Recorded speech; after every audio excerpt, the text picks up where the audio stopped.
We have the proof that this Liberal government is just doubling and tripling infrastructure. They're just adding more layers of infrastructure. We already have the Canada Infrastructure Bank, which is doing this work.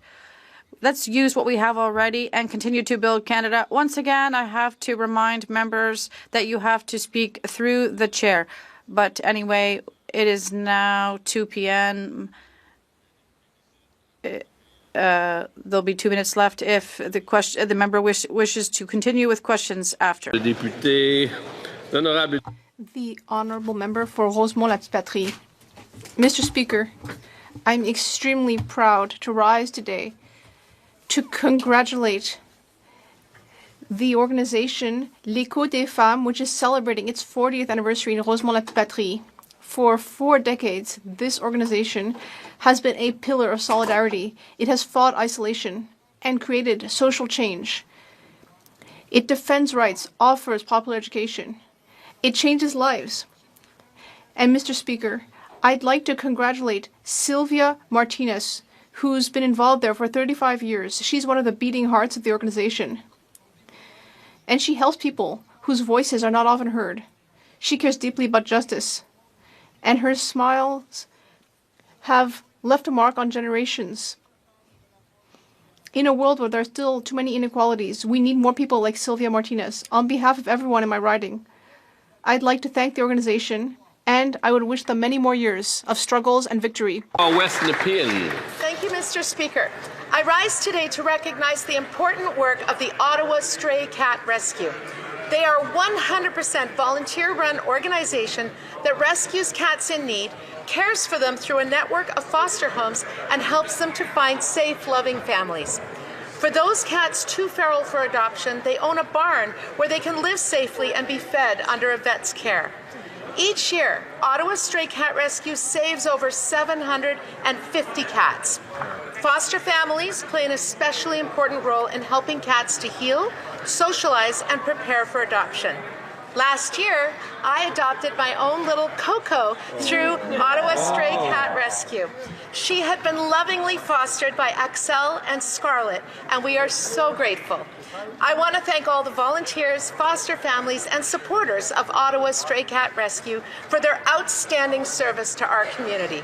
Thank you, Mr. Speaker. The honourable member for Battleford, Lloydminster, Meadow Lake. Mr. Speaker, the Liberals' costly credit card budget reveals a deficit of $65.3 billion. That is more than double Justin Trudeau's deficit, and it is the largest deficit in the history outside of COVID. This inflationary credit card-style spending does not just stay on the books here in Ottawa. It means higher costs, higher taxes, and more debt for Canadians already struggling with affordability. Canadians will now pay $59 billion in debt interest, more than federal health transfers and more than GST revenues. Servicing the debt costs the average family about $3,400 annually. And this spending also shows up on the bills of every Canadian.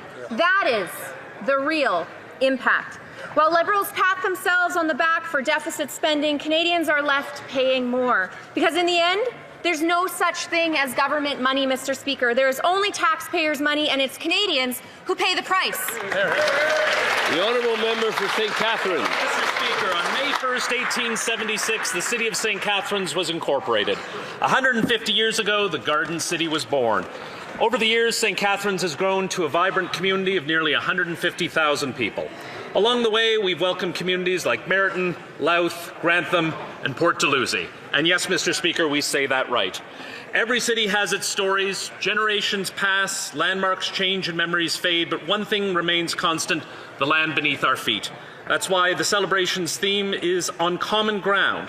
Our land has supported us and carried us forward. It bore the footsteps of First Nations people, offered refuge to freedom seekers on the Underground Railroad, and gave rise to waterways, vineyards, orchards, industry, and gardens that define us today. I invite everyone to join us on Saturday at Montebello Park from 12 to 4 as we celebrate this remarkable milestone. And while the unusual spelling of our city name may remain a mystery, one thing is certain: happy birthday, St. Catharines. The honourable member for Provencher. Mr. Speaker, today I congratulate an extraordinary team from Provence, the Niverville Nighthawks, on capturing the Manitoba Junior Hockey League Championship. In just their fourth season, the Nighthawks achieved a record-setting 51-6-1 regular season and established themselves as one of the most dominant teams in league history. They carried that success through the playoffs, defeating the Verdun Oil Caps to capture the Turnbull Cup and become MJHL champions. The accomplishment is a result of a team effort, highlighted by exceptional individual performances and leadership throughout the organization. Goaltender Austin Dubinsky was named playoff MVP. Captain Adam Vigvason led by example. Merrick Boyles was recognized with the top sportsmanship award, while Coach Dwight Hurst was named Coach of the Year. Now they will represent Manitoba at the Centennial Cup in Prince Edward Island, competing against the best Junior A teams from across Canada. On behalf of the House, I congratulate the Niverville Nighthawks on their incredible achievement and wish them continued success as they pursue a national championship. Go Nighthawks!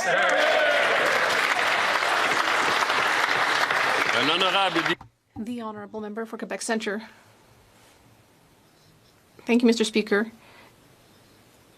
I'd like to congratulate the 250,000 residents of the Greater Quebec City region and Chaudière-Appalaches who will now be covered by the new Canada Dental Care Plan, which will enable them to save on average $900 a year.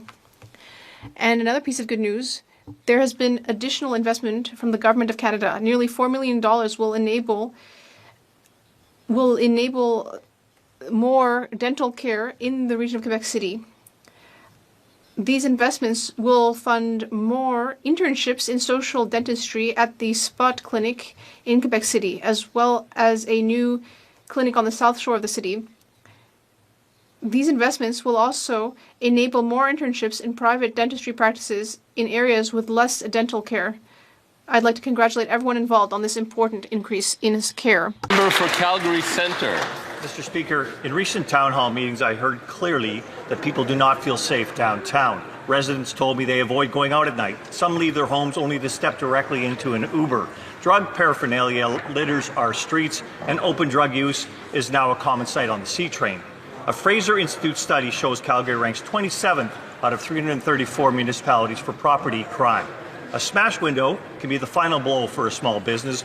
Boarded up shops and graffiti drive away shoppers, not criminals. Property damage means higher insurance costs and higher condo fees. Frontline services are stretched and lack the legal tools to keep repeat offenders off our streets. We do not have to accept this as the new normal. Bill C-14 was the first step in getting our streets back. More must be done. We need laws to protect first responders and preferential sentencing and put victims first. Calgarians are demanding action so they can have safe, normal neighborhoods again. Hear, hear. The Honourable Member for Coquitlam, Port Coquitlam. Mr. Speaker, next week, residents of Port Coquitlam will celebrate one of our community's most beloved traditions, May Days. Now in its 103rd year, this long-standing celebration of spring brings together neighbors, families, and visitors for festivities that reflect the very best of community spirit. From the opening ceremonies this Sunday to the Rotary May Day Parade the following Saturday, May 9th, May Days is a reminder of the strong volunteerism and local pride that define our community. I encourage everyone to take part, to enjoy the live music, delicious food, and the many family-friendly activities that make May Days so special, and to join in celebrating what makes Port Coquitlam such a vibrant place to call home. Thank you. The Honourable Member for Oshawa. Mr. Speaker, in Oshawa, I hear from seniors on fixed incomes and families and workers who are doing everything right, raising their kids and still falling behind. Every trip to the gas pump stretches them far too thin, and for many, filling their gas tank means cutting back somewhere else. The Prime Minister cannot have it both ways. He says affordability is the best it's been in a decade, but then also admits there is a problem. That flip-flopping does nothing for my neighbors in Oshawa, and his plan still offers only temporary partial relief that will not ease the real burden they are facing. Conservatives have a better plan. We propose scrapping all federal gas and diesel taxes for the rest of 2026, including the fuel excise tax, the GST on gas, the industrial carbon tax, tax and the fuel standard. That would mean real relief, up to 25 cents per liter and over $1,200 this year for a family of 4.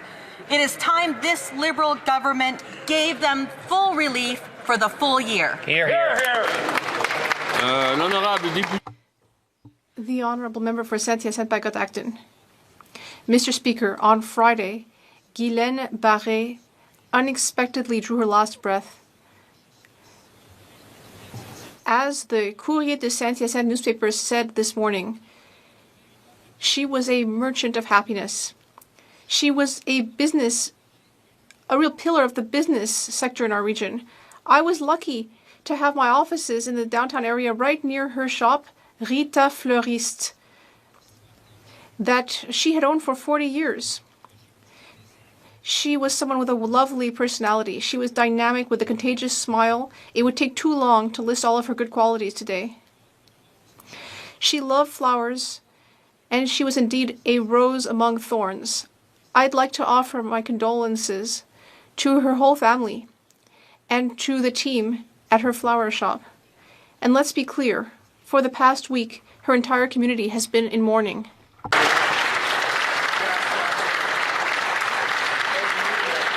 The Honourable Member for South Surrey White Rock. Mr. Speaker, Doug Tennant has dedicated more than 35 years to advancing inclusion for people with developmental disabilities, either as a parent, volunteer, or CEO of Unity. Doug has worked alongside self-advocate leaders to help ensure they have the same rights and opportunities as all Canadians. Doug helped lead innovative housing initiatives, creating communities that provide quality housing for all, including people with disabilities. His leadership has strengthened partnerships in the nonprofit, business, and public sectors. Doug has served as a board member of Unity, the Surrey Board of Trade, the BC CEO Network, and as a founder of the Canadian Business Disability Inclusion Network. He uses his influence to challenge bigotry through initiatives like We Belong Canada. As he retires, Doug plans to continue volunteering to advance inclusion and affordable housing, hopeful that his work helps shape policy, inspire leaders, and build more welcoming communities. Happy retirement, Doug. The Honourable Member for Brantford Brent South Six Nation. Mr. Speaker, Canadians are still getting hammered at the pump, and these Liberals are making it worse. They know Canadians are struggling, and they're still taxing more. Instead of real relief, they offer a gimmick, a third of the relief for a third of the year. Meanwhile, families are paying more for everything because Liberal taxes are driving up the cost of living. This is the reality. Higher fuel costs mean higher grocery bills. Every truck, every delivery, every shelf price goes up, and Canadians are the one paying the price. And when Conservatives put forward a plan to scrap all federal fuel taxes for the year, cutting costs by 25 cents per litre, saving families over $1,200, these Liberals voted to keep those taxes in place. This was a choice by the Liberals to keep taking more from Canadians when they can least afford to. Conservatives are offering real relief, a full plan for a full tank, because Canadians shouldn't have to choose between filling up their car and feeding their family. The Honourable Member for Mont-Saint-Bruno-L'Acadie. Mr. Speaker, recently I've been able to meet with young people in my riding. I visited a number of schools and I spoke with students and the teams at Monseigneur Gilles Gervais and Albert Schweitzer schools. I was touched by their curiosity, motivation, and their interest in the future. The pleasure of welcoming students on Parliament Hill from Heritage Regional School. They came to see how our democracy works. Their questions were clear and thoughtful. These interactions are important. They show that we need to support our schools. We also need to help young people to enter civic life. I'd like to thank the management, teachers, and especially the students for their warmth and energy. Thank you.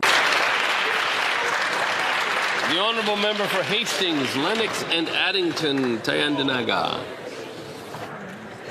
The latest report from the Agri-Food Analytics Lab at Dalhousie University makes it clear. Financial pressure is not easing. Canadians are not getting relief. They are being forced to adapt to permanently higher prices. The Liberal government's recent credit card budget shows it's doubling down on a spend now, pay never fiscal policy that for over a decade has driven up the cost of everything from food to fuel to rent. The deficit has doubled, and for what? What tangible benefits has that spending delivered for Canadians? The Prime Minister often touts this new government as some vector of change, but Canadians know it's the same ministers and advisors who buried this nation in debt. Simply swapping the Prime Minister with the architect of that very policy fools no one. This week presented an opportunity to provide relief and change course. Instead, they doubled the deficit, and that will only deepen the strain on households already stretched to their limits. Mr. Speaker, a better path remains possible that puts affordability and accountability first. L'honorable député de la Salle. The honourable member for La Salle-et-Marne-Verdun. Mr. Speaker, my dear Montreal Canadiens, the second youngest team in the National League is in the Stanley Cup playoffs after an exciting season. Childhood in Montreal, when I could watch the Canadian practice at the Verdun Auditorium, standing just a few feet from the legend that lit up the Forum and our TV set. Vous en connaissez? You all know the names: Dryden, Savard, Robinson, Lapointe, Lafleur, Lemaire, Schott, Gainey, Cournoyer. Also in the 70s, I was in secondary school right down the street from the old Forum, and 3 times we saw them win the Stanley Cup. I was in detention, smiling for having skipped school to attend the Stanley Cup parade. Les jeunes glorieux d'aujourd'hui. And today's young players make us just as proud. All the ghosts of the old Montreal Forum, with all the fans from La Salle-et-Marne-Verdun and across the country, to shout, "Go, Habs, go!"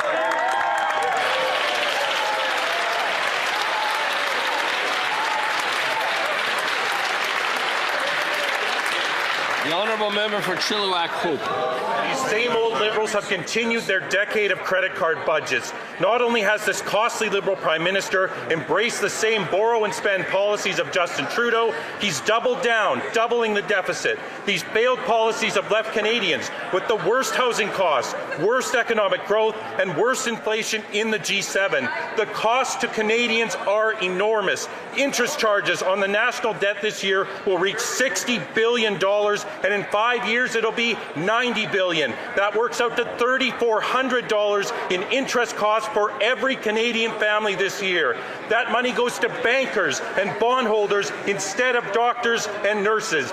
Interest payments on our debt are now the fastest growing item in the Liberal budget. These Liberals are mortgaging the future, selfishly racking up the credit card and leaving the bill for our kids and grandkids. Enough is enough. It's time to restore fiscal responsibility and put an end to these reckless Liberal credit card budgets. The honourable member for Don Valley West. Mr. Speaker, I have the pleasure today to welcome to Ottawa the world leaders of the Salvation Army, General Lyndon Buckingham and Commissioner Bronwyn Buckingham, with officers of the Canadian headquarters located in my riding of Don Valley West. Dedicated to selfless service, holding high the dignity of those in need, the Salvation Army has been helping Canadians for more than a century. Through food banks and thrift stores, shelters and housing, long-term and palliative care, youth programs, life skills training, and emergency disaster response, the Salvation Army is the largest non-governmental direct provider of social services in Canada. The Army is an important partner for our federal government, helping people in need. I know every member of this House is grateful for its work in their communities. From humble beginnings in the United Kingdom to transforming lives in 134 countries, their faithful work continues to inspire. Thank you, Mr. Speaker.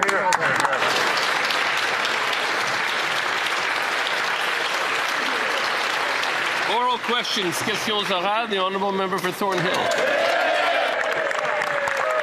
This week, our national credit card card got quite the workout. $37 billion in new inflationary spending, nearly $1,000 for every Canadian. And who pays?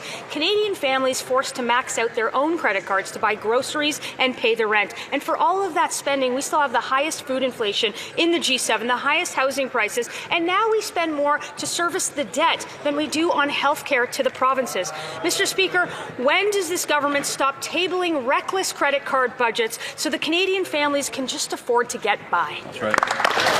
The Honourable Member for Minister for Jobs and Families. Mr. Speaker, if investing in skilled trades workers and opportunities for young people and helping apprentices in the pipeline finish with their red seals is inflationary, unnecessary spending, I guess we see where these guys are going in terms of their support. But let me tell you what the building trades union said yesterday. Sean Strickland, Robert Kucherin, and so many other building trades unions from across the country. They said, go hard, go far, and they're so happy with the investment in workers across this country, and they can't believe the Conservative Party won't get behind them. The Honourable Member for Thornhill. I am glad that that minister improved her self-control this time around, and I'm not surprised that another Trudeau holdover is pretending that everything is fine. The reality is this Liberal government has killed the middle class. It's killed the very workers that it's now purporting to protect. For more than a decade, with higher taxes and inflationary spending, the $37 billion of new spending from the latest credit card budget is only going to make things worse, and everybody knows that. So once again, will they stop the delusion and stop the spending so the Canadians can actually get ahead? The Honourable Minister. Well, I don't know which Canadians she's talking about, Mr. Speaker, but let me talk about some of the hard-working people across the country that are working so hard together to build up this country. People like electricians and plumbers and automotive technicians and crane operators and heavy equipment operators. In fact, many of our sons and daughters all across this country who are getting their skilled trades training but having a hard time getting through. And you know what, Mr. Speaker? We're going to make sure that no one gets left behind. It's more than we can say for these guys. The Honourable Member for Regina Capel. This week's costly budget update shows the Liberals are continuing their decade of credit card budgeting. More costs, more debt, more taxes, just more of the same. It turns out this Prime Minister is not some kind of financial expert. He's just another costly Liberal. His deficit is double Justin Trudeau's. He's forcing Canadians to pay more on interest than on the debt than on health care. And what's the result? They've delivered the worst inflation in 40 years, the worst food price inflation, the only shrinking economy in the G7. So when will this Liberal Prime Minister end his costly credit card budgeting so Canadians can afford to live? The Honourable Secretary of State for Labour. Knows very well that Canada is in the best fiscal position in the G7. But Mr. Speaker, yesterday question period, I didn't hear the Conservatives mention the word workers once. So let's hear from workers directly. Let's hear from Colin Daniels, who represents the Saskatchewan Building Trades and is one of the member of the mighty iron workers, Mr. Speaker. What Colin Daniels says is this is a historic announcement from the Liberal government supporting apprentices and iron worker training centres through investments like UTIP. This is a critical part in delivering Canada's historic level of infrastructure investment. These are nation-building projects, depend on a strong, skilled workforce. The Honourable Member for Regina Capel. Workers are tired of seeing their paychecks devalued by Liberal inflation, Mr. Speaker. That's what workers are saying across this country. But after nearly a decade of this costly Liberal government, Canadians are maxed out while this Prime Minister has maxed out the country's credit card. If we want to play the quote game, don't take my word for it. Even the Globe and Mail wrote, quote, the Trudeau government did all sorts of things that steadily made matters worse, fiscally and economically speaking. The new Prime Minister's government will do almost nothing to make them better. So again, will these Liberals stop with the credit card budgeting so that Canadians can afford to live? The Honourable Minister of Housing and Infrastructure. Thank you, Mr. Speaker. Mr. Speaker, our spring economic update is making very smart investments and making life more affordable for Canadians. The opposition doesn't seem to ever want to talk about affordable housing and the success that we are having, bringing rents down for 18 months in a row. And in this update, we're seeing up to 100,000 Canadian workers that are going to help build the affordable housing for the decades to come. Make sure life is more affordable, especially for young Canadians looking for that first-time homebuyer's tax break and the ability to have a career building homes for Canadians. Thank you. The Honourable Member for Charlebourg, Haute-Saint-Charles. Mr. Speaker, during the 2025 election campaign, the Prime Minister portrayed himself as a rigorous economist. But today, Emmanuel Latraverse of the Journal de Montréal makes it clear that he's really more of a liberal politician than an economist. Why? Because in his economic update, he's increasing spending, has no plan to balance the budget, and is saddling us with deficits for many years to come. An economist, however, would have enforced discipline. He, on the other hand, is multiplying programs and putting off difficult decisions. Why is the Prime Minister acting like a profligate liberal rather than the serious fiscal steward he presented himself as? The Honourable Minister of Industry. Well, I'm really flabbergasted that the Conservatives don't seem to take the tariff war seriously. So we're dealing with the American issue, and we're also working to build a strong economy. We're protecting our social safety, and our deficit is $11 billion lower than forecasted. We're here to support Canadians. And we have the second fastest economic growth in the G7. Also, we have the best, strongest fiscal situation in the G7. Haute-Saint-Charles. The Honourable Member for Charlebourg, Haute-Saint-Charles. Well, I'm proud to make the minister flabbergasted, but you know what's flabbergasting and shocking is that nothing's been fixed. The tariffs are still in place. They've actually been increased recently on steel. And, you know, with this Prime Minister's economic update, it's just a budget that continues to spend and spend with no real solutions to fix the problems we're experiencing right now. Can the minister give a real, significant answer? The Honourable Minister. Well, the real solutions are very obvious. We have created many jobs in the past 6 months, more than the Conservatives created. Also, we maintained the second strongest economic growth in the G7, and we have the strongest fiscal situation in the G7. That said, we know that Canadians need help. We know that gas prices have increased. We know that groceries are still too expensive. That's why we have our social safety net, and that's why we're here to help Canadians from coast to coast to coast. The Honourable Member for Berthier-Masquinongé. Mr. Speaker, with their economic update, the Liberals continue to back down on fighting climate change. There's not a penny to help our businesses cope with the new U.S. tariffs introduced on April 6th. Meanwhile, oil companies, well, they're popping the champagne. The Liberals have poured $10 billion of public money into finding business partners for them. Another $25 billion through their so-called sovereign wealth fund, on top of extending their tax credits. Our SMEs are in danger of going out of business, not oil companies. So why are oil companies the ones receiving help? The Honourable Minister of Environment and Climate Change. Mr. Speaker, in the spring economic update, we are taking steps, the next steps in the fight against climate change and to protect nature. We finalized our methane regulations, 400 megatons of reductions in emissions. We also have another strategy.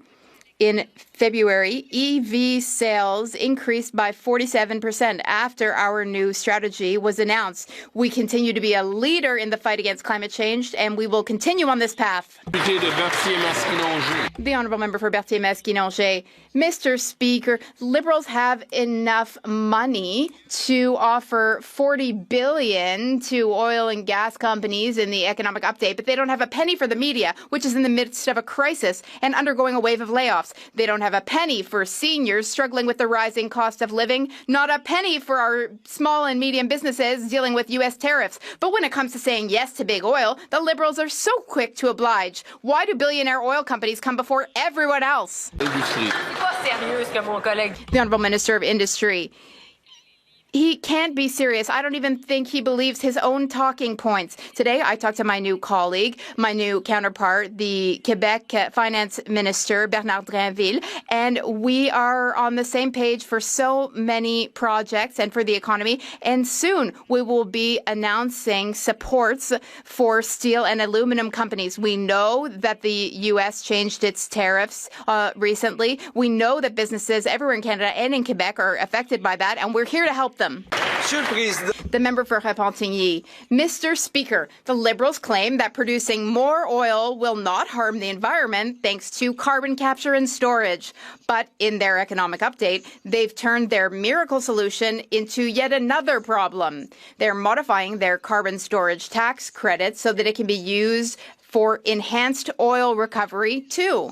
That means injecting carbon dioxide into the ground to extract even more dirty oil. What's more, they want us to pay for it with a $14.5 billion tax credit. How on earth can they justify that? The Honourable Minister of Environment and Climate Change. Well, let's keep talking about our spring economic update. I'm sure he saw the nature strategy in the update. It protects the marine park in James Bay. I think he'd be happy to see that. We are investing as well internationally through the International Climate Action Fund. We are a world leader in our support internationally, and we are protecting nature. We have our methane regulations, and all of that is in the spring economic update. Member for Haldimand Norfolk. This week's economic update proves that nothing has changed. In fact, the Prime Minister has doubled Justin Trudeau's soaring deficits and is also doubling down on 10 years of costly credit card budgeting. Now the media reports that this government is considering recycling capital from public assets like airports to put into the new so-called wealth fund. So I ask this Prime Minister, how much of Canada's public assets does he plan to sell to fund more Liberal, wasteful spending? The Honourable Minister of Women and Gender Equality. Mr. Speaker, despite the headwinds that we're experiencing here in Canada, Canada has a strong fiscal position. Let's take a look at the facts. Wages are up by 4.7%, outpacing inflation. We have the lowest debt to GDP ratio in the G7. We are creating pathways for young Canadians, making sure that they have skilled jobs, specifically 100,000 skilled jobs, Mr. Speaker. And we're doing that while bringing Canadians along with our Canada Strong Fund. Mr. Speaker, this is the way you build a country strong, and we're going to do that with Canadians. The Honourable Member for Haldimand Norfolk. This Prime Minister has doubled Trudeau's deficits, and now Canadians are lining up at food banks and unable to afford groceries. Now the Liberals want to sell off national infrastructure and put the money into their sovereign debt fund. We have seen this before with the failed infrastructure bank, which is losing money and which is built on deficits. Does this Prime Minister understand that his spending spree is leaving Canadians with more debt and higher costs? Here, here. The Honourable Minister.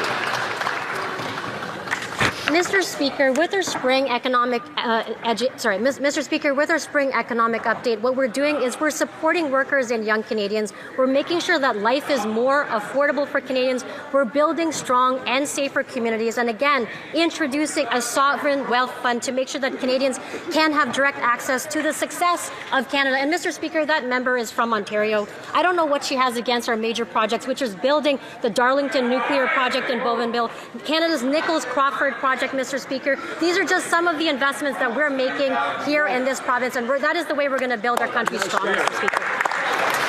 The Honourable Member for Elgin, St. Thomas, London South. The Liberals say this is a, quote, new government, but the only things that have changed are the color of the Prime Minister's socks and the size of the deficit. This Liberal Prime Minister has doubled Justin Trudeau's deficit, maxing out the country's credit cards and forcing Canadians to pay more to bankers and bondholders rather than roads and hospitals. Even the Globe and Mail sees through this, saying, quote, it's clear the Liberals have no intention of changing their high-spending ways. Maybe that's why the Liberals are sending more money to the media in their fiscal update. update. Why is this costly Liberal government pretending that new means improved? The Honourable Secretary of State for Financial Institutions. Mr. Speaker, while that party doubles down in offering nothing for Canadians, we're going to build the strongest economy in the G7. We just tabled the spring economic update, which confirms we have the strongest fiscal position in the G7. We also announced, Mr. Speaker, the Sovereign Wealth Fund, which will spark massive investment in our country, a fund by Canada for Canadians. Time for that party to get off the sidelines, help us to build Canada strong. Thank you, Mr. Speaker. The Honourable Member for Elgin St. Thomas, London South. Mr. Speaker, I wish that member were laser focused on answering a question for once.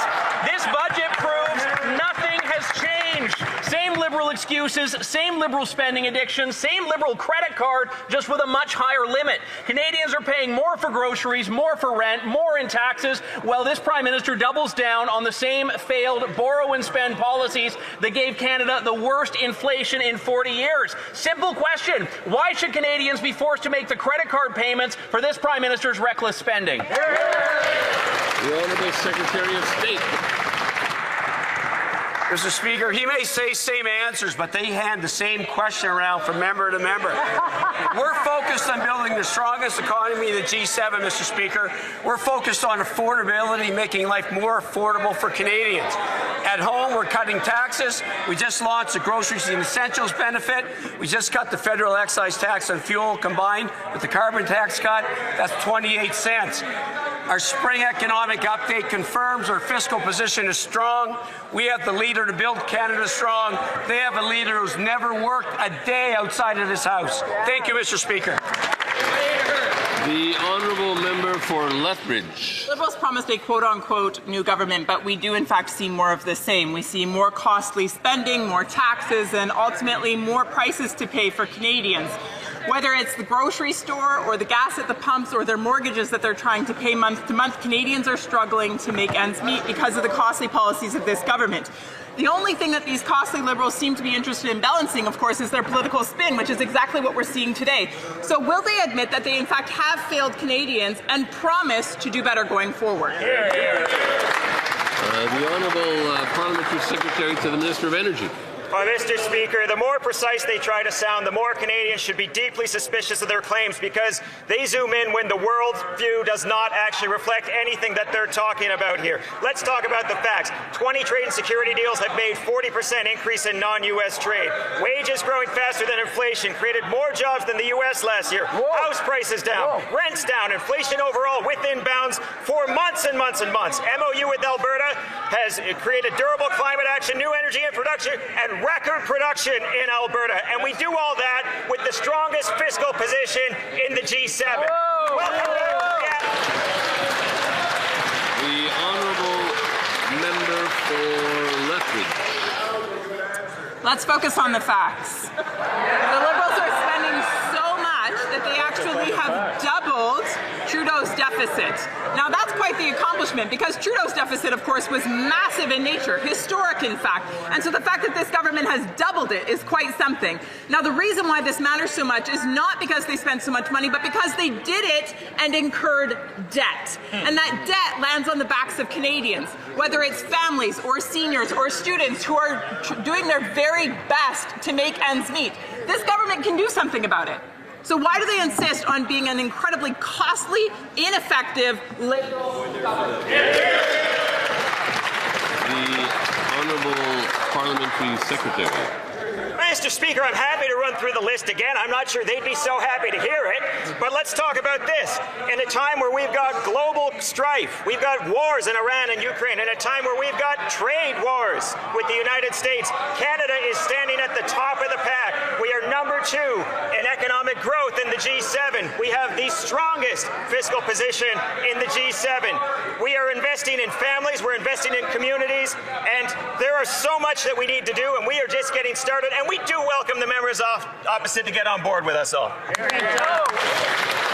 Honourable Member for Yorkton Melville. This costly credit card budget means more debt, more costs, more spending, more taxes, more of the same. Out-of-control deficits are taking the breath away from working Canadians with $407 billion in interest over the next 6 years.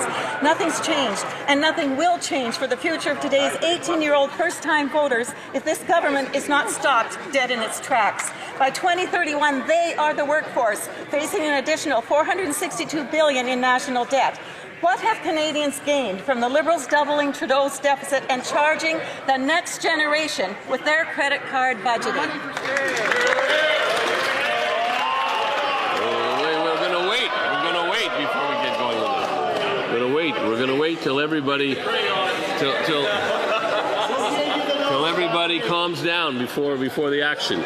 The Honourable Secretary of State for Rural Development. No notes. Thank you very much, Mr. Speaker. I want to point out, Mr. Speaker, as a result of the spring economic update, we paid... No, we haven't calmed down. We haven't calmed down. Somebody give him the picture book. Yeah. I don't understand.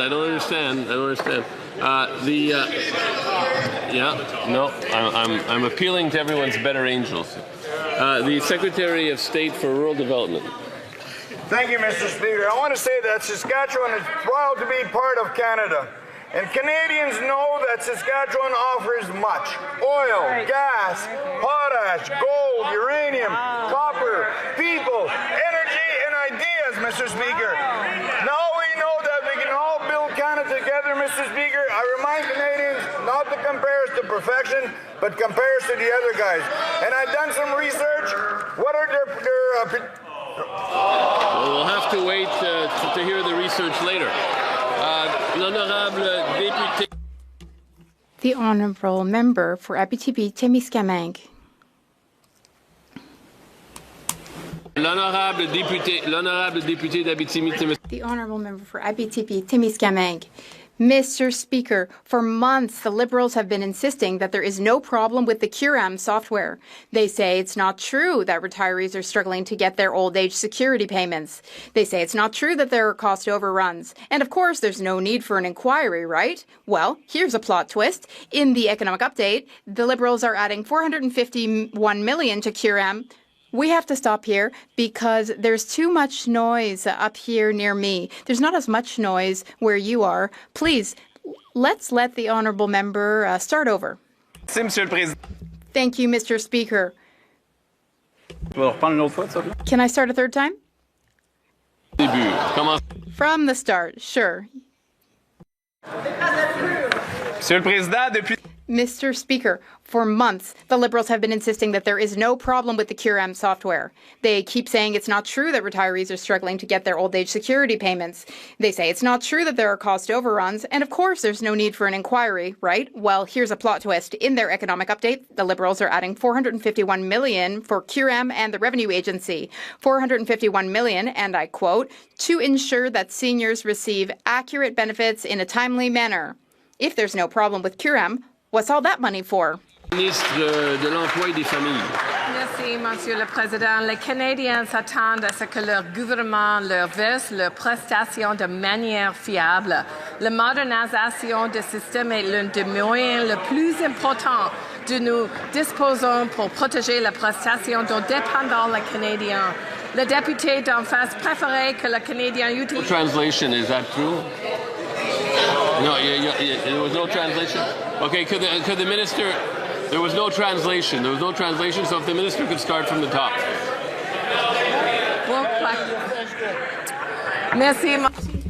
Thank you, Mr. Speaker.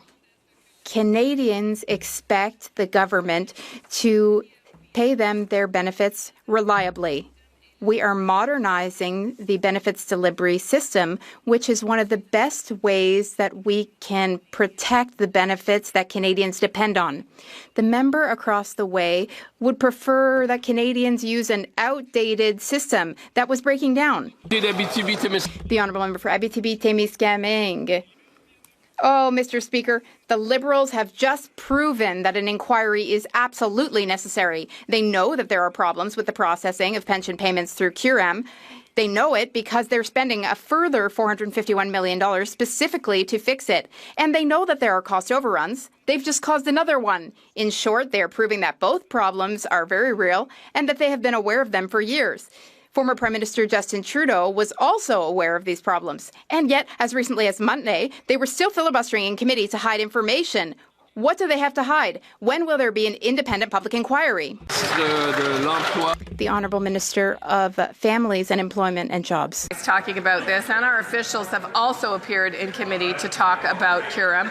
We are, as the member opposite knows, within budget, and we are proceeding exactly as the member opposite has urged us to do, with urgency to make sure that people are not on wait lists and that the most urgent cases are seen. And we've seen a decline by at least 20,000 cases in the waiting list and more to come. The Honourable Member for Mégantic-L'Érable-Lotbinière. Mr. Speaker, while this Liberal government prides itself on adding tens of billions to the deficit, families are being forced to make impossible choices. According to a Dalhousie University report, Canadians are no longer buying what they need, but only what they can afford. Parents are skipping meals to feed their children. This Liberal Prime Minister has doubled Justin Trudeau's deficit, and in our communities, 1 in 3 Canadians now has to go into debt to put food on the table. How much more evidence does this government need before it finally realizes that its costly budgets are hurting Canadian families? The Honourable Parliamentary Secretary to the Minister of Identity and Canadian Culture. Mr. Speaker, I'm always surprised to hear how negative the opposition is while we have such great news. Sports are a great way to build our country, and we're making a generational investment of $750 million in sports. That's the most significant investment in sports in 20 years. The people of Blainville and the members' constituents are surely proud of this investment for our towns, our cities, our communities. Mr. Speaker, we need to build a strong Canada by working together and by investing in sports and youth. The Honourable Member for Mégantic-L'Érable-Lotbinière. Mr. Speaker, I'm not being negative. They are being negative. 2 times more in the negative or in the red than former Prime Minister Justin Trudeau. 2 times more negative. They are in the red. Meanwhile, they give us these absurd answers. I'm talking to them about families that can't feed themselves, and they're telling me about yet another program they're setting up that will cost even more money and worsen inflation. Mr. Speaker, I have nothing against sports. I have nothing against investing in sports. Where the problem lies is that if we want to be healthy, if we want Canadians to be healthy, then people need to be able to eat. Why don't they want Canadians to be able to eat, Mr. Speaker? The Honourable Parliamentary Secretary to the Minister of Women and Gender Equality. I'm proud to represent 110,000 people in Rosemont-Hochelaga Est. And soon, on June 5th, millions of people will benefit from the groceries and essentials benefit. A third of my constituents will receive that benefit. The Conservatives voted against the National School Food Program in Hochelaga. That program is essential to ensure that young people succeed. The Honourable Member for Côte-du-Sud, Rivière-du-Loup, Katiskaming-Témiscouata. Mr. Speaker, after 10 years of Liberal government, it's the same old story. More spending, more debt, higher taxes, soaring cost of living. This economic update proves that nothing has changed. This Liberal Prime Minister is pursuing the same policies as his predecessor, deficits and rampant spending. This Prime Minister even doubled the deficit, unlike what the Minister just told us. It defies all logic. The Globe and Mail reports that the Liberals have no intention of curbing our economic decline.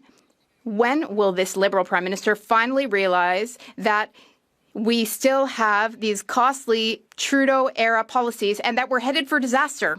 The Honourable Secretary of State for Nature.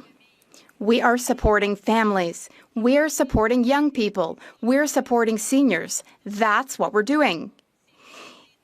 If we run a deficit, it's not for spending, it's to invest. We are investing today, now, in young people, in families. We're also investing now so that 10 years, 20 years down the line, 50 years down the line, we will still be a strong nation. That's what it means to build Canada strong, and that is what we are doing, Mr. Speaker.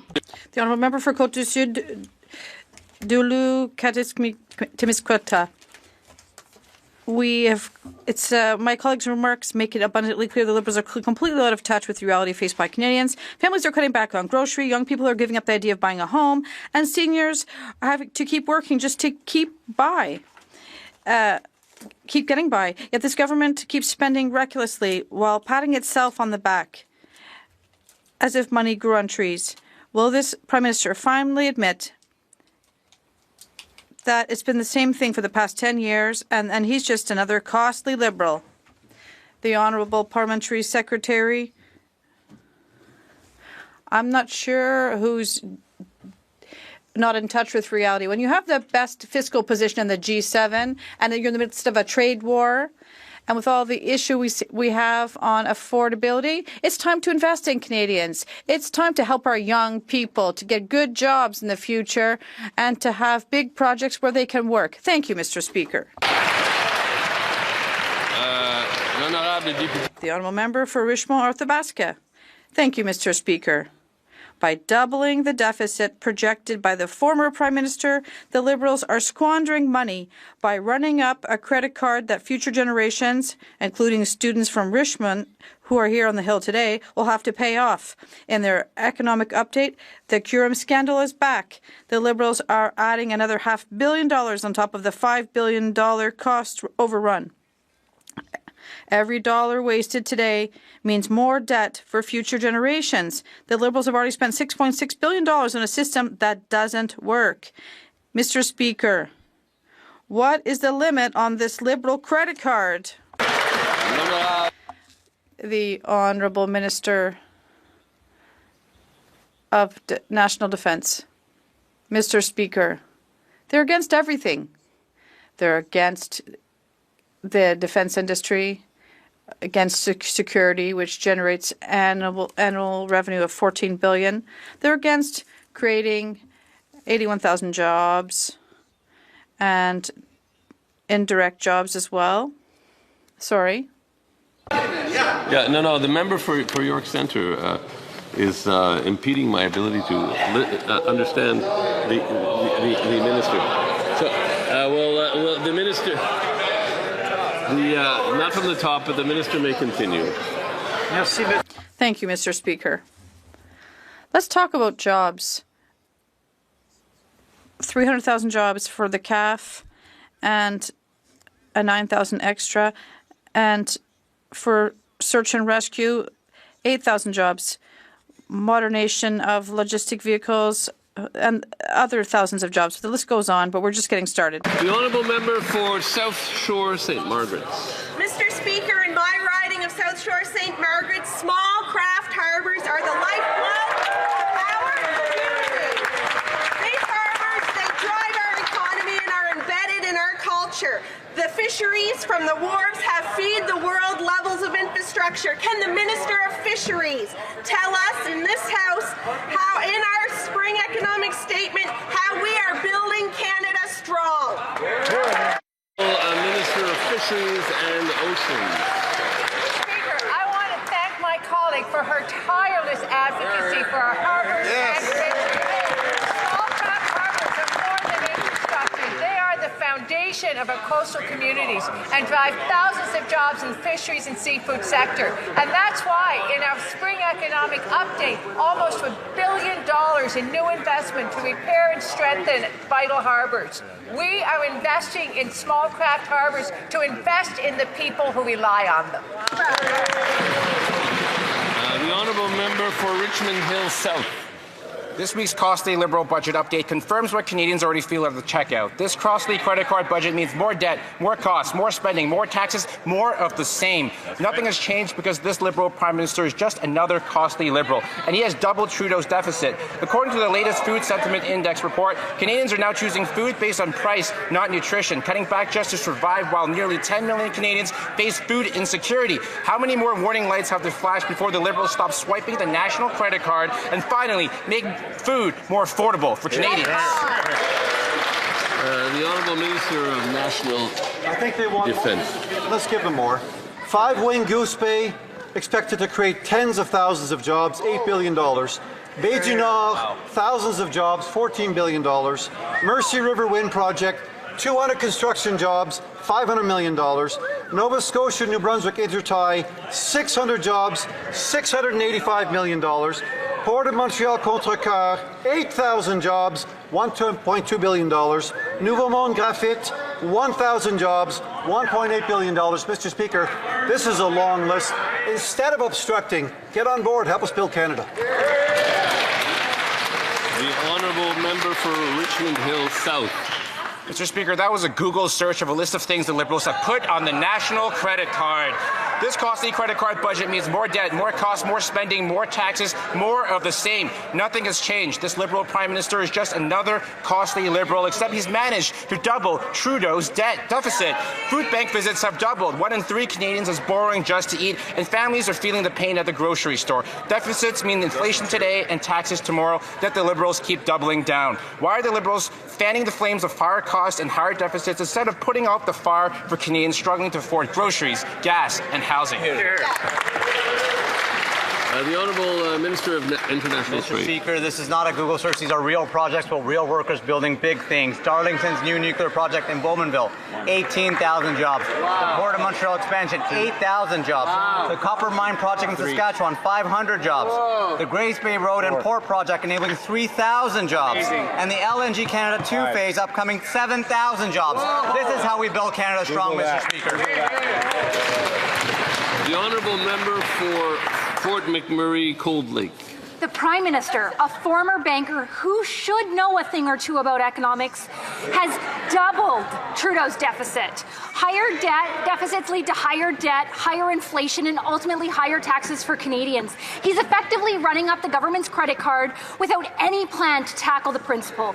Families don't run their budgets this way. Liberal policies are just driving up costs, and nowhere is this more clear than a trip to the grocery store. Canadians now have the highest food inflation in the G7. So when will the Liberal Prime Minister end his costly credit card budgeting so Canadians can afford to eat? The Honourable Parliamentary Secretary to the Minister of Energy and Natural Resources. Mr. Speaker, $4 billion in Cold Lake will be a nice start in helping develop the kind of community benefits and benefit overall that we're talking about. But listen, I got to tell you, we've heard a lot of the same question over here across the way. I think we get the point. I think that they like to talk about the fact that there are prices and deficits, but let's talk about the reality that we face right now. How about it?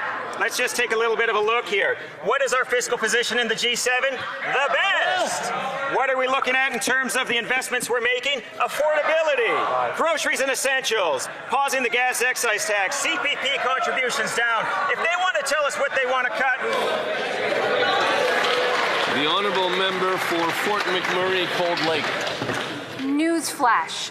Families, parents, they want to feed their own kids. They don't want to have to rely on government just to be able to get by. I know it's hard for these Liberals to understand that, but that's what parents say every single day. So the question is simple. Will they finally drop all of their deficit spending and bring things in budget? How many more reports have to come out before the Liberals stop this costly credit card spending and make food more affordable for families? The Honourable Parliamentary Secretary. Mr. Speaker, I'd love a direct answer. Are we talking deficit spending such as the school lunch program? Are we talking deficit spending like the groceries and essentials benefit? Are we talking deficit spending like the gas excise tax? I'd love to know what deficit spending they're worried about, because we're focused on affordability on this side, and we're going to make sure we're there for Canadians. The Honourable Member for Brandon Souris. The Prime Minister unveiled another Liberal credit card budget, the 11th in a row, and double the last Trudeau-era deficit. This year, Canadians will spend $60 billion just to pay the interest on the debt that Canada already owes, and that number is only going up. That's $60 billion that isn't going into healthcare, critical infrastructure, national defence, or affordability measures to help you put food on the table or a roof over your head. That's right. Simple question: what happened to last year's Liberal slogan to spend less to invest more? Yes. Was that just a tagline to win an election, yes, or are these guys actually incapable of reducing government spending?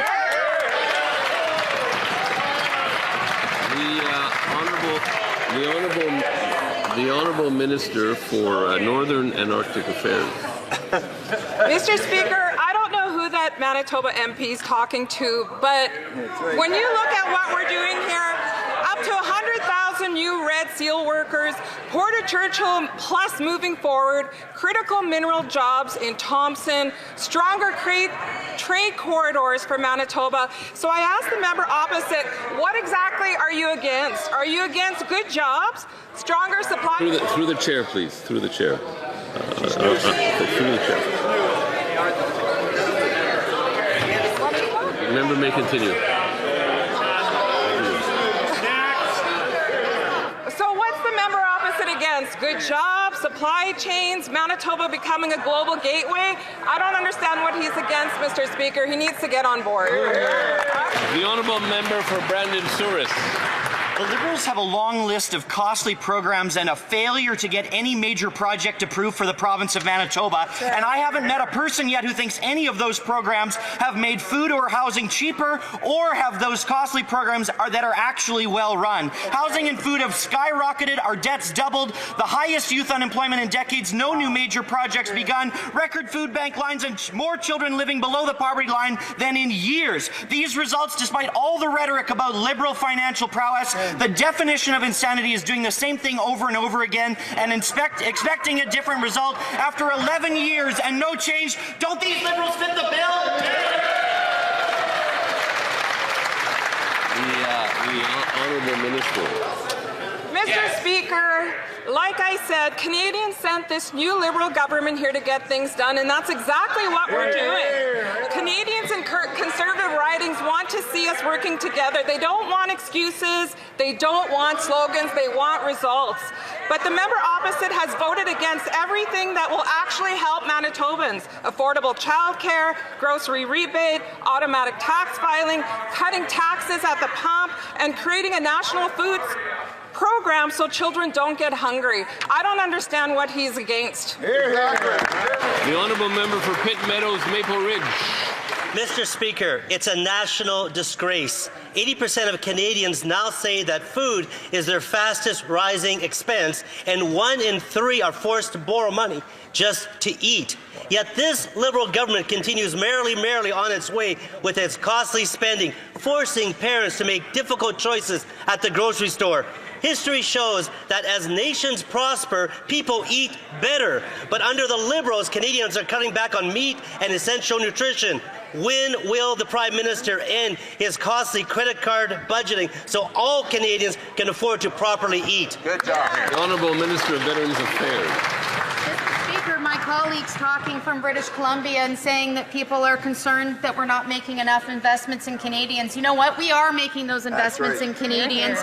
We know that an ambitious Canada needs skilled trade workers. We're investing $2 billion to encourage young people to pursue careers in the skilled trades. We're investing in a training top-up and a $5,000 Red Seal bonus, and we're investing $10,000 per apprentice in SMEs across British Columbia. Mr. Speaker, we're building Canada strong. The honourable member for Calgary McKnight. After 11 years of this Liberal government, almost 1 in 4 Canadians are living in food insecure households. 1 in 3 are borrowing money just to afford food. And 2 million Canadians visit food banks each month. That's right. Canadians know that deficits lead to higher inflation today and higher taxes tomorrow. But this Liberal Prime Minister has now doubled Trudeau's deficit. When will this Prime Minister end his costly credit card budgeting so Canadians can afford to eat? That's right. Yeah. The Honourable Parliamentary Secretary.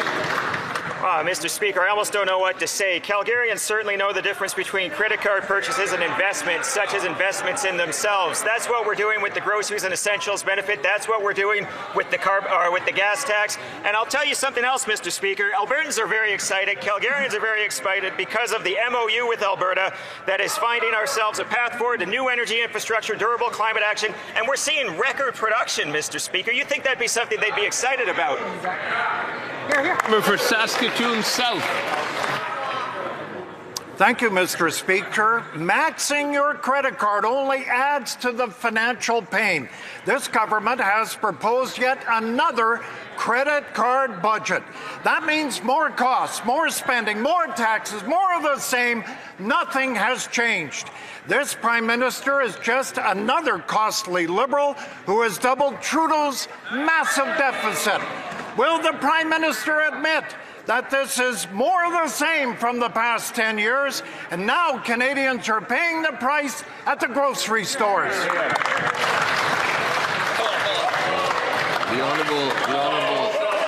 Honourable Secretary of State for Rural Development. Speaker, I ask Canadians to not compare this government, this new government, to perfection, but compare us to the opposition, Mr. Speaker. Our Prime Minister and our government have the ability, the credibility and capability to build this country up, Mr. Speaker, and Saskatchewan is in. So I check on the reference of comparison. I checked what the Saskatchewan Conservative MPs have done. Year 1, nothing. Year 2, nothing. Year 3, nothing. Year 4, nothing. Year 5, nothing. Year 6, nothing. Year 7, nothing.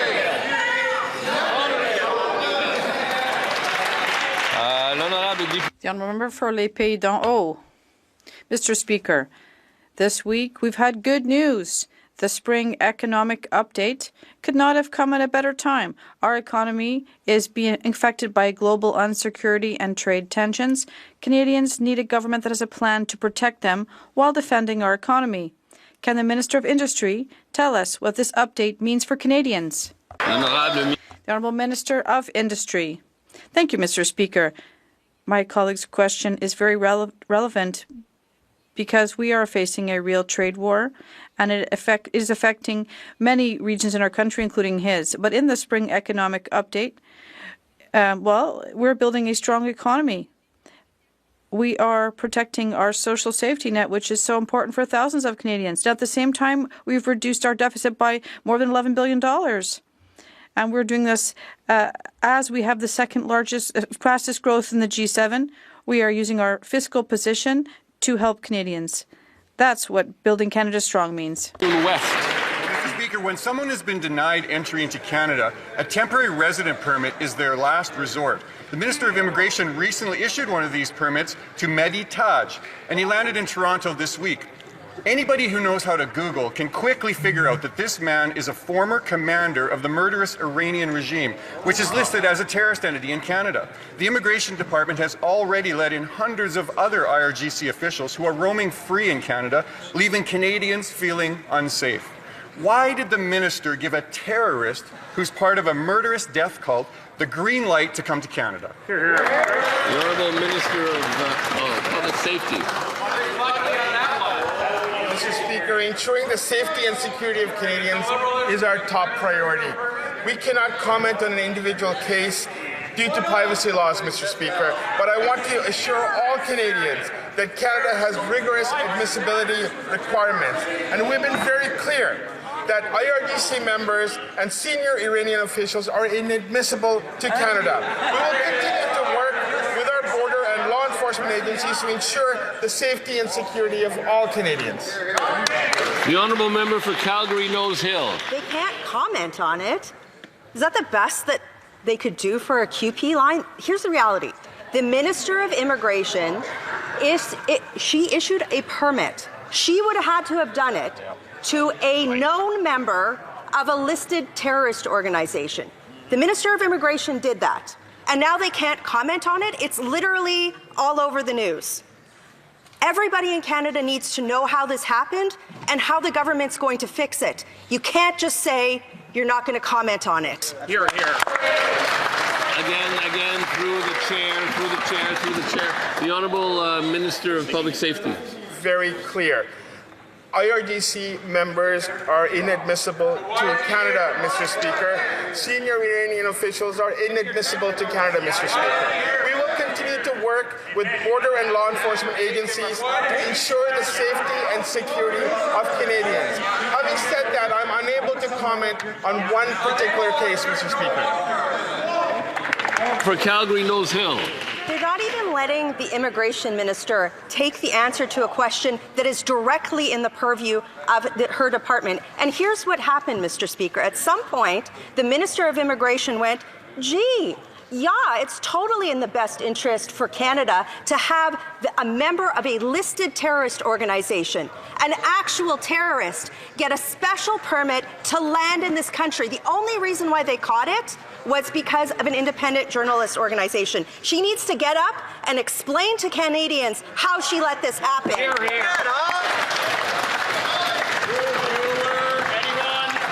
The Honourable Minister of Public Safety.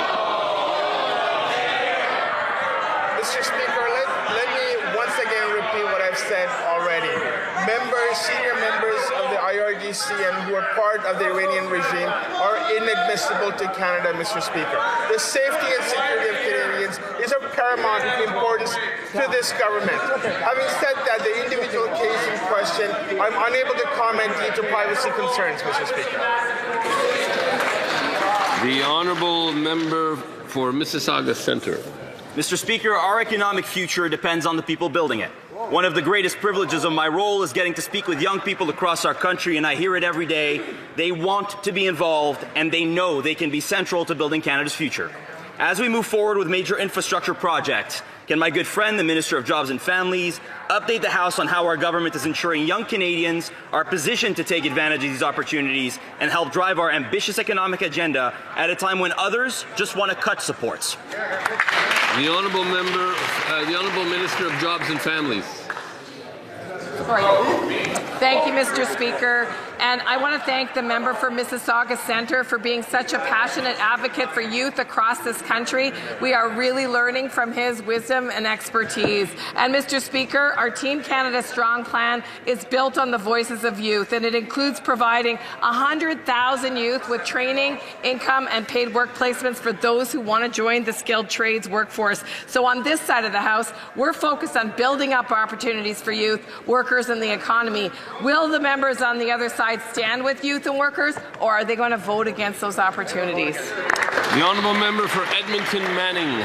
Thank you, Mr. Speaker. Going into debt makes things cost more. After 10 years of increasing liberal borrowing, Canadians are worse off. 60% of Albertans said it's difficult to meet monthly expenses. The Liberals spend, and taxes go up, and Canadians cannot afford to buy groceries. Can the Liberal Prime Minister not see this? His policies are making things worse for Canadians? That's right. The Honourable Government House Leader. Mr. Speaker, I want to thank my honourable friend. A lot of respect for that Member of Parliament, but I would observe, Mr. Speaker, that once again, 32, 33 straight questions, all the same questions, written right off of the desk of the Leader of the Opposition. I do have to ask the Opposition, is this the best that Canadians deserve, but to have scripted questions from the Leader of the Opposition, times 33 here in question period, or should they be asking something more pertinent and relevant to their daily lives? The Honourable Member for Rosemount. The Honourable Member for Rosemount La Petite Patrie. Mr. Speaker, the tragic accident. One moment, please. The Honourable Member for Rosemount La Petite Patrie. Mr. Speaker, the tragic accident at LaGuardia Airport, which cost the lives of 2 pilots, reminds us that emergency situations can happen on airport runways. What is less known is that our airport capabilities in the event of an aircraft fire do not meet the international standards set by the ACAO. For example, airport firefighters are not required to rescue passengers, and with only 1 firefighter per truck, they lack the capacity to do so. Will the Liberals comply with Motion 96 adopted by this House and with the ICAO's international standards to ensure passenger safety in the event of an accident? The Honourable Minister of Transportation. Mr. Speaker, I can assure this House and all Canadians that our security system at the airports is amongst the best in the world, and we certainly work with all of our international partners, including the International Civil Aviation Organization located in Montreal, to enhance standards and to do what is best. And we're certainly going to continue to work with our stakeholders based on the best possible science to ensure the safety of everyone. The honourable member for Winnipeg Centre. Mr. Speaker, the Liberal Spring Economic Update lines corporate pockets while cutting life-saving addiction and mental health program funding. In one weekend, 10 clients at Main Street Project died from toxic drugs. That is one organization's, and deaths are rising. 5 years ago, the government backed the Health Canada Expert Task Force on Substance Use. They have failed to act on their recommendations. How many people must die on the streets of Winnipeg before this government acts? Hear, hear. The Honourable Parliamentary Secretary to the Minister of Health. Thank you, Mr. Speaker. I thank my colleague for that very important question. Of course, our hearts goes out to families who are impacted by this very sad public health crisis. That's why our government believes we must use every tool possible in our toolbox to protect the public health and public safety of Canadians. And we've expanded treatment, supporting community-based prevention, working with provinces and territories to make sure that we have the support that we need for in each community. And we'll continue to stand with the communities that are impacted. Thank you, Mr. Speaker. I wish to draw the attention of members to the presence in the gallery of the Honourable Nate Glubish, Minister of Technology and Innovation for the province of Alberta.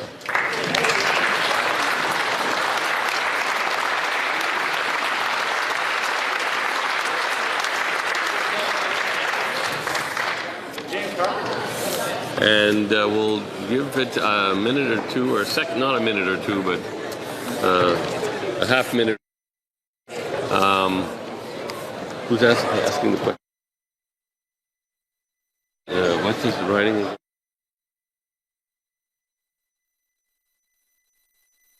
Alors, on va. Oui, c'est le député de Mégan. Yes, it's